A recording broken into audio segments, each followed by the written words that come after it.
Should I test? Oh, I am not muted. Hello, everyone. Good to see you. Did you turn it off? No, it's still on. I can't hear it. Oh, really? Test. Okay. Test. Mitch, can you hear me? Mitch. Mitchell, can you hear me? This is God speaking.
Happy Monday.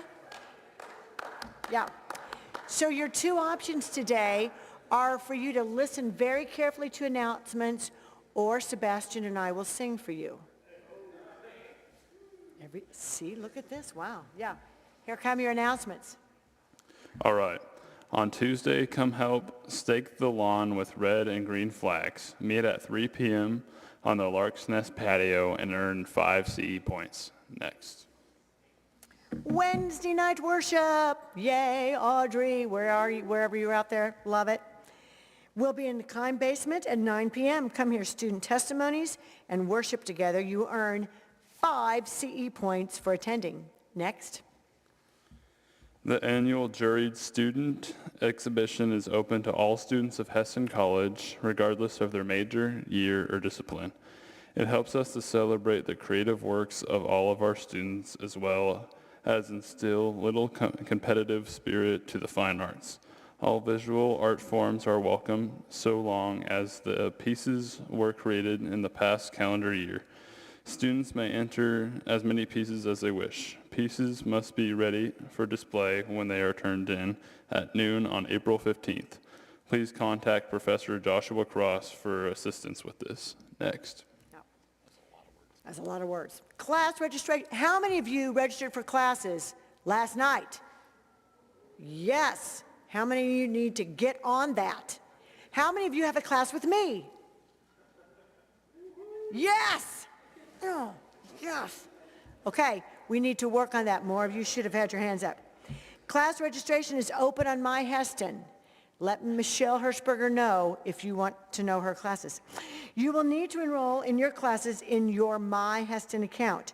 Once your advisor approves your schedule, you can pick up your golden ticket for the room lottery. You absolutely need this golden ticket because that's how you get, that's a better guarantee that you get the room that you want. So get that golden ticket. Look for an email from the registrar's office with more details. Next. Housing meeting for next year. If you are planning on returning next year and will be a dorming student, come on Wednesday, April 9th, 10 a.m. and 1 p.m. to Croft 160. There will be no class this day, so one of those times should work for you. Continue to check your email for information from Student Life about each of these meetings, and also check the posters on the Student Life board. Next. Tuesday, April 15th is room selection night. This is the night where you get to pick your room for next year. Turn in your golden ticket to the Student Life office by noon on April 14th. You all know where that is, right? Yeah, and sometimes we have candy in there, sometimes not. To be part of the lottery drawing, starting at 8 p.m., come to the Lark's Nest with your roomie, and you'll be directed as to what comes next. Next. April is Sexual Assault Awareness Month. Starting on the last Monday in April, there will be different events to bring awareness around this topic. More details to come. And now for athletic announcements. With Mitch. Give him a big hand.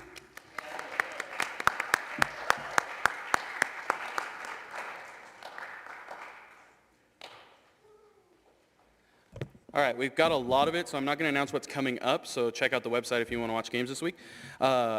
First, we had golf, had their district preview early last week. I think it was Monday, Tuesday in Oklahoma City. As a team, we finished second place, and as an individual, Mark Neely finished second place, just 2 strokes off the lead. Our track team had a little bit of a different schedule. Their whole meet got pushed up a couple of days at Friends University, so a lot of people competed on days that they weren't ready for. But it sounded like everyone had some pretty good meets, and in the last week they PR'd, so that's really great for them. And then Jalen Hatcher also won the 100-meter event at Friends, and so pretty good for him. Yep, absolutely. They will be at Wichita State Friday and Saturday, so if you're going to find a local meet, that would be one of them for you. And then a couple, so let's see. Powerlifting should be back. Are they back? I think they are back. Powerlifting just got back from their national tournament in Atlanta, Georgia. We had Corbin Oden placed first and also won the best lifter of the meet. Yeah, absolutely. Josh Gatton also placed first, and then Riley Weishurst placed third in her division. Absolutely. And then as a team, the men's team won the Equipped Team National Championship, so a pretty great showing.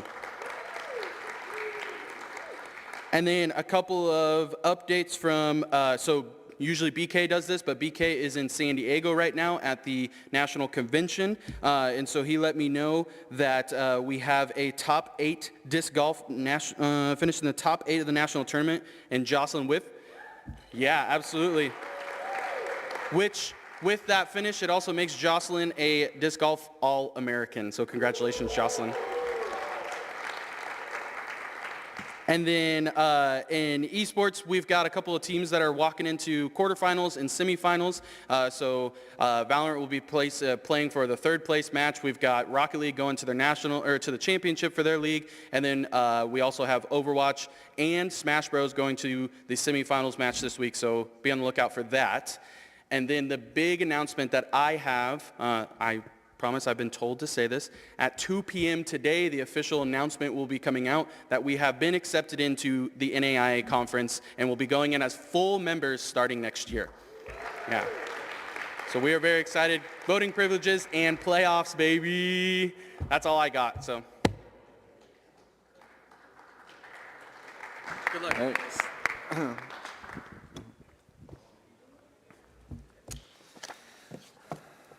All right. Good morning, everyone. I'm Nick Ladd, if you don't know me, one of the campus pastors and Bible profs here.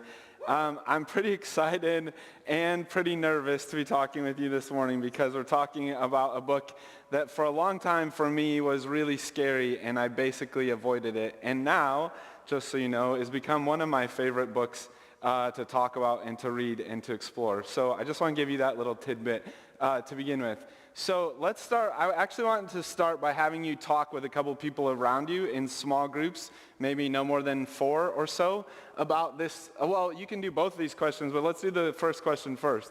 What are some words that first come to your mind when you think about the book of Revelation? So if you hear the book of Revelation, just one-word answers, not sentences, not paragraphs, right? One-word answer. So I want you to share in groups and have somebody ready to shout out at least one of your one-word answers. Okay? Go. Nah. I think they can shout it out. I'll repeat it.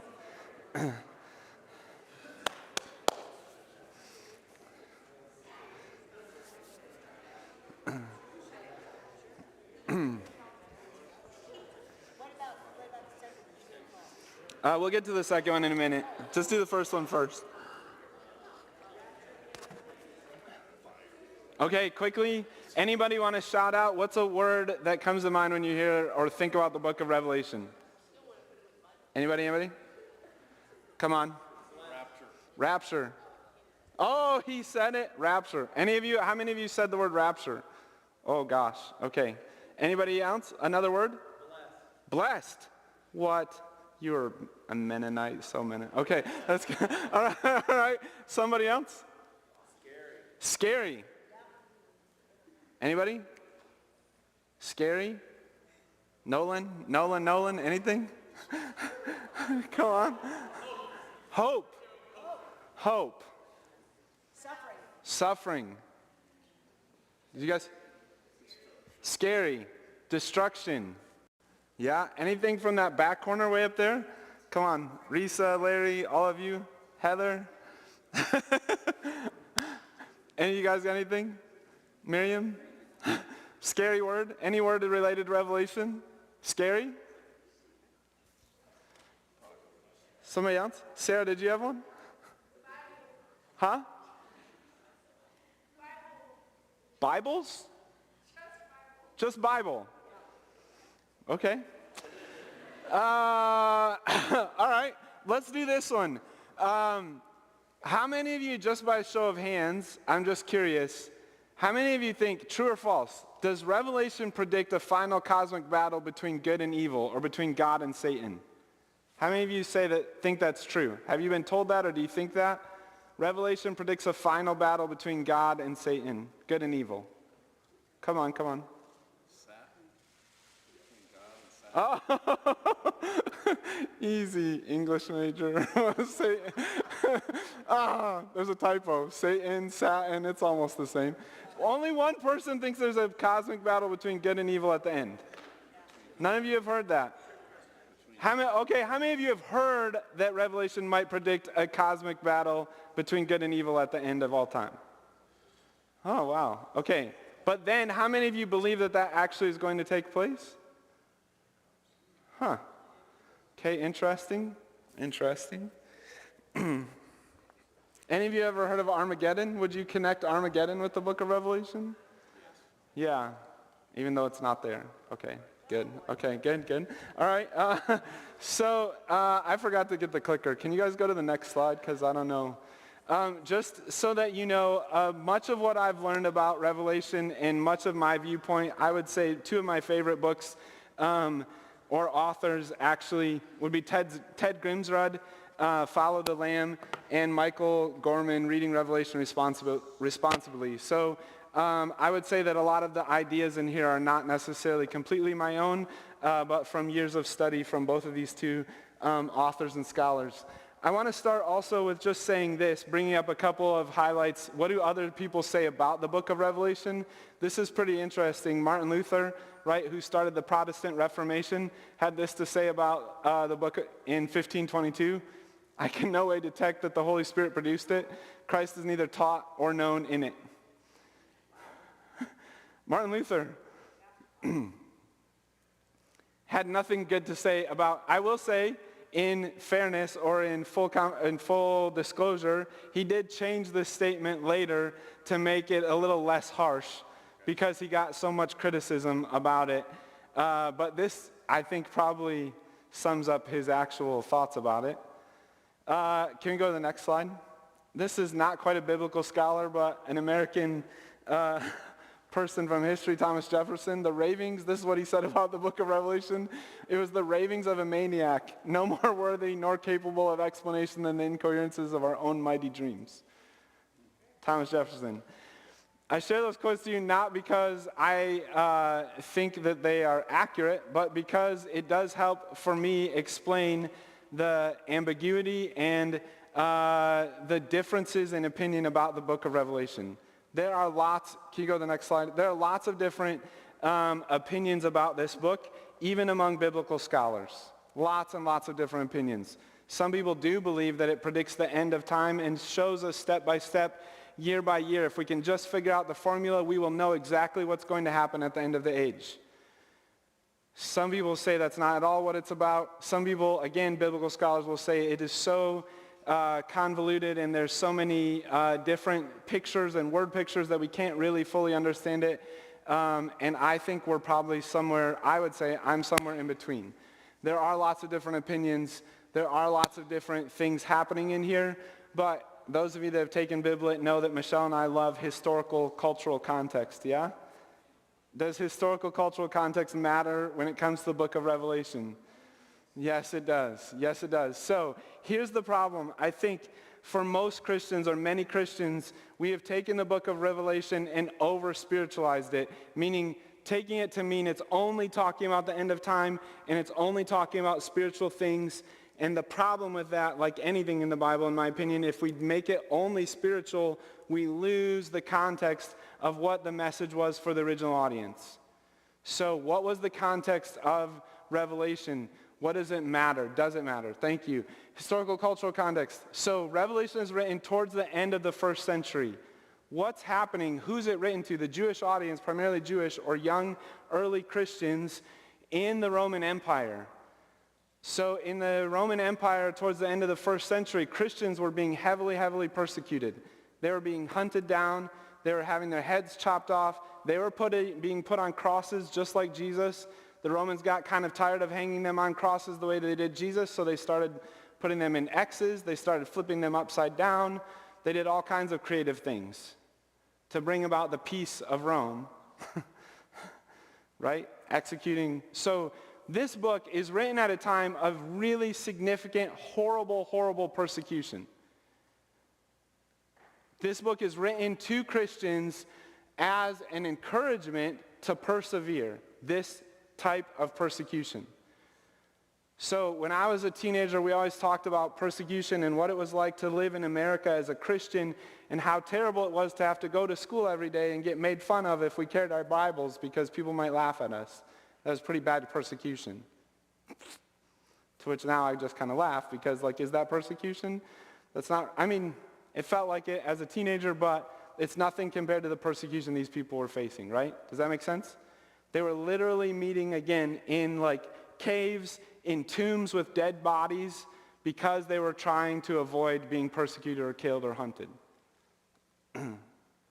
So the book of Revelation, I think, and there are many scholars who agree with me, but also, in fairness, many scholars who disagree. I think primarily Revelation gives us context and gives us an importance today in 2025 when we look at the meaning for the original audience first. What was it trying to do? It was trying to encourage young Christians to stay faithful, to remain faithful, to persevere through really difficult persecution. To persevere to what? To persevere, what does that mean? To remain faithful to what? So I would say it's this. This is Revelation's main message. To remain faithful to be like Jesus. And in essence, that means to fight evil the way that Jesus fought evil. To fight evil in the same way that Jesus fought evil. So I'm going to read to you a bit here from Revelation chapter 5. I want you to listen in here in Revelation chapter 5. If you have your Bibles or apps or anything with you and you want to open up to Revelation chapter 5 and follow along, that's also cool. I'm going to read a few verses here for you from Revelation chapter 5, and I want you to listen for what it says about Jesus and how Jesus conquers evil. Do you hear, and I want you to think, do you hear anything about a cosmic battle? Do you hear anything about Armageddon? How does Jesus conquer evil? Then I saw on the right hand of the one seated on the throne a scroll written on the inside and on the back, sealed with 7 seals. And I saw a mighty angel proclaiming with a loud voice, "Who is worthy to open the scroll and break its seals?" And no one in heaven or on earth or under the earth was able to open the scroll or to look into it. And I began to weep bitterly because no one was found worthy to open the scroll or to look into it. No one. Then one of the elders said to me, "Do not weep. See, the Lion of the tribe of Judah, the root of David, has conquered so that he can open the scroll and its 7 seals." Verse 6, "Then I saw between the throne and the 4 living creatures and among the elders a lamb standing as if it had been slaughtered, having 7 horns and 7 eyes, which are the 7 spirits of God sent out into all the earth. He went and took the scroll from the right hand of the one who is seated on the throne. When he had taken the scroll, the 4 living creatures and the 24 elders fell before the Lamb, each holding a harp and golden bowls of incense, which are the prayers of the saints. They sing a new song to the Lamb. Yeah? "You are worthy to take the scroll and to open its seals, for you were slaughtered, and by your blood you ransomed for God saints from every tribe and language and people and nation. You have made them to be a kingdom and priests serving our God, and they will reign on earth." A couple of things here quickly. The writer is distraught here at the beginning because nobody can open the scroll, right? Nobody's found worthy. Who eventually is found worthy? Verse 5, it's the lion, right? Who do we believe the lion to be? The Lion of the tribe of Judah is Jesus. What else do we know about Jesus? In verse 6, it continues to say another description of him. So he's a lion, he conquers, right? He conquers and defeats evil. But what does it say in verse 6? He's a slaughtered lamb that's what? Standing. That doesn't make any sense, right? He's slaughtered, but he's standing. If he's slaughtered, that means he's killed. He's dead. But he's standing. Jesus, yeah? Jesus died on the cross.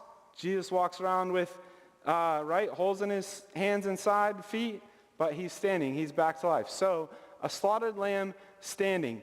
Who is worthy? Jesus is worthy. Why? In verse 9, "Because you were slaughtered, by your blood you ransomed all the people for God."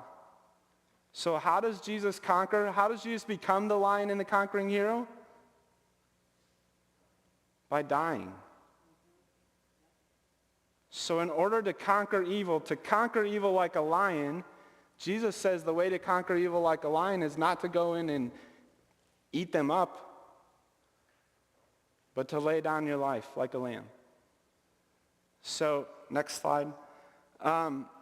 What might this mean for us? If we want to follow the Lamb, if we want to be like the book of Revelation and follow Jesus and be faithful, how do we do that? How do we conquer evil non-violently? I think Jesus has a lot to say about that, and I have a lot to say about that, but this is only 20 minutes or so. So one of the ways in which we do that, I would just ask this question: is it easy to live a non-violent life? Is it easy to fight evil not without violence? Is it easier if somebody walks up and punches you to punch them back? That's easy, right? And we hear it all the time in our culture. I hear parents tell it to kids all the time, well, if somebody punches you, they start it, you better finish it. Fun fact, I don't ever see Jesus say that at all. Jesus never once said that. Not even close. In fact, Jesus said, turn the other cheek. Give them your cloak. Love your enemies. Pray for those who persecute you. If you want to be worthy of opening the scroll, if we want to be the conquering lion and the conquering hero, we have to lay down our life like the lamb. So Ross has a pretty cool story that connects with Mennonites typically doing being COs, conscientious objectors. Ross, just like me, was not raised Mennonite, so I think that that's a pretty cool connection, how we both have connected and come to this faith. So I'm going to let Ross come and speak, and then I'll wrap up quick. Good morning. So I told this story a while ago to faculty and staff. But for some context, you guys may not know as students that from 1940 until 1972, there was a draft in the United States. You could be drafted into the Army for various things. In 1973, that was ended. And then in 1980, when I was 14, that draft was reinstated. So the Army is still today, armed forces are still voluntary. They don't draft anybody against their desires. But as you know, if you're a male, you have to register for the draft if you're between 18 and 26. And in 1980, I was 14. I was a kid growing up Presbyterian. And there was a thing called the Presbyterian Peace Action Network, which I became part of, in part to counsel me about, how to deal with the fact that I was going to register for the draft when I turned 18. Because I didn't want to do that. Not because I thought it was a bad idea or because I was unpatriotic, but because I thought Jesus was clearly not telling me to register. In fact, it seemed to me Jesus was clearly telling me not to go kill people for political reasons.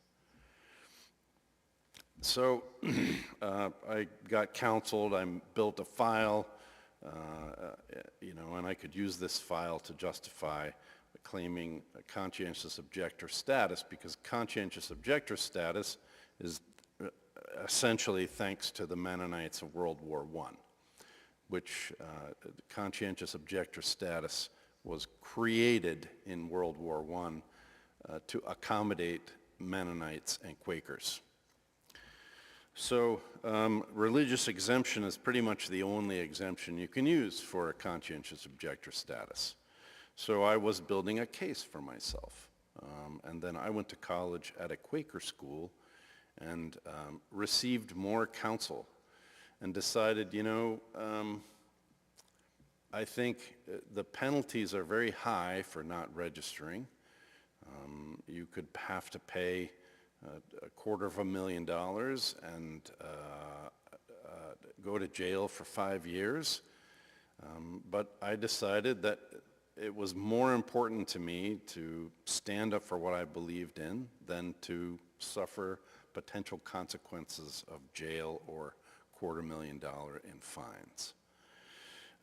Today, you guys don't really have to worry that much about that. They don't prosecute people for not registering for the draft.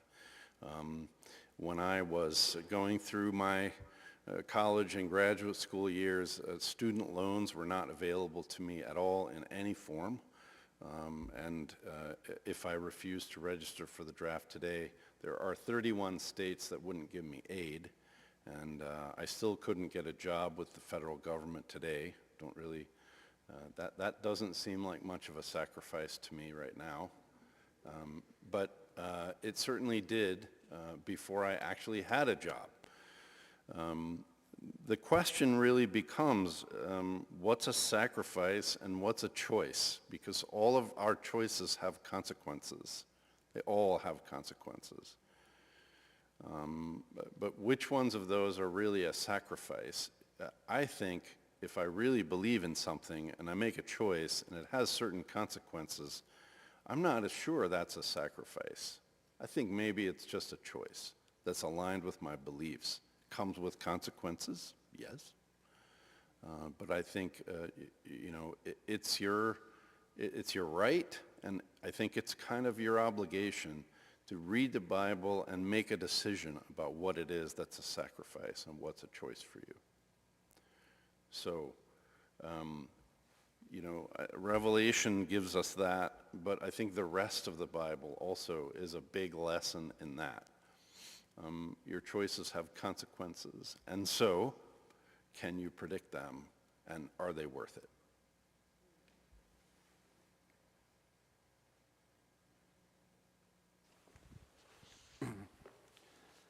Thanks, Ross. I want to finish just connecting a bit to our theme verse for this year, and I know that you've heard this several times, but talking about Revelation today maybe will connect it for you a little bit more. So our theme verse comes from Revelation, the book of Revelation, chapter 21, and I think it gives us some insight as to what to expect or what to look forward to in the end. If Revelation does predict anything about the end, I think we find it here at the end of Revelation. So this Revelation has 22 chapters, so this is 21, and then 22 is the final. But our theme verse comes from chapter 21, verse 5, and the one who is seated on the throne said, "See, I am making all things new." I am making all things new. Again, this is a little bit hard in English, but it's not making all new things. It's making all things new. And in other words, to renew things, to renew creation. We see this when we keep reading the rest of the chapter. We see this theme being reiterated. That God is not, like I grew up believing and teaching and hearing, God was going to destroy the earth at the end in Revelation and create something brand new. And we'd be far off in some distant heaven. I don't think the book of Revelation actually supports that at all. The book of Revelation actually says, listen, so God is going to make things new. If we keep going, the next kind of section, verses 9 through 14, describe the new Jerusalem or the new city. What's the new Jerusalem, the new city going to be like? Verse 10, and in the Spirit he carried me away to a great high mountain and showed me the holy city of Jerusalem coming down out of heaven from God. The new Jerusalem comes down out of heaven from God. It comes here. It comes to us. The new Jerusalem, the new city of God is here. It's not some distant place far away. God's renewing, God's renewing. If we go to the next section, I'm going to try and finish up here quick because of time. 15 through 21, we see a description of what the city is like. All the descriptions you probably think of are here, right? The streets of gold, the pearly gates, all of the diamonds and all of the cool things, the length and the cubits. If you've read that and wondered, yeah, so have I, but length of measurement. So it ends with, and the 12 gates are 12 pearls. Each of the gates is a single pearl, and the street of the city is pure gold, transparent as glass. Then we go to the last section, 22. Verse 22, I saw no temple in the city, for its temple is the Lord God, the Almighty, the Lamb. So verse 24, I want to skip down because of time. Verse 24, listen to this. The nations will walk by its light, and the kings of the earth will bring their glory into it. That's to bring their glory into the city, the new city of Jerusalem. The kings of the earth, if you read the whole book of the Bible, and back by the part where most people think it's talking about Armageddon, it talks about the kings of the earth fighting God. But fun fact, it's all in past tense. God has already conquered. And here it's the same kings of the earth that are doing what? Entering into the city. The kings of the earth shall enter into the city, bring their glory into it. Its gates, the gates of the city, will never be shut. Oh, I never heard this as a kid. I never heard this in any of the scary movies I watched about the end times and connecting the book of Revelation. The gates of the city will never be shut. What does that mean? What does that mean for us? How does that connect to what is Jesus calling us to do? I think it means there's always a chance, there's always time to choose to follow God, that God wants us to choose the best path. The best path is not retaliating eye for an eye, tooth for a tooth, but it's found in the way of Jesus. Jesus offers us a new way, a different way, a way that's hard, a way that's sad and lonely sometimes because people will make fun of us. Because people will say, why didn't you fight back? You're such a wimp. You should have beat him up. Why don't you go to war? You don't love our country? Maybe I love Jesus, I love God, I love humanity more than my country. So I love Ross's story and love just his thoughts, like, what does it mean to follow Jesus? And I think in our culture, we have over-spiritualized Jesus to the point where we just say, what does it mean to believe in Jesus? And Revelation would challenge us in a really mighty, strong way. It's not enough just to believe in Jesus. We need to follow Jesus. We need to follow the way of Jesus.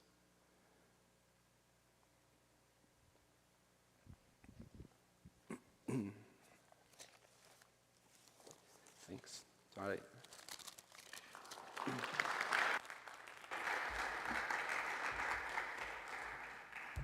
Thank you, Ross and Nick. Powerful, powerful, powerful. We're just going to go straight to attendance.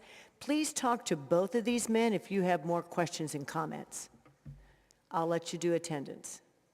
Thank you. We're going to do formation scattered on Friday. Maybe we'll have a Nick and Ross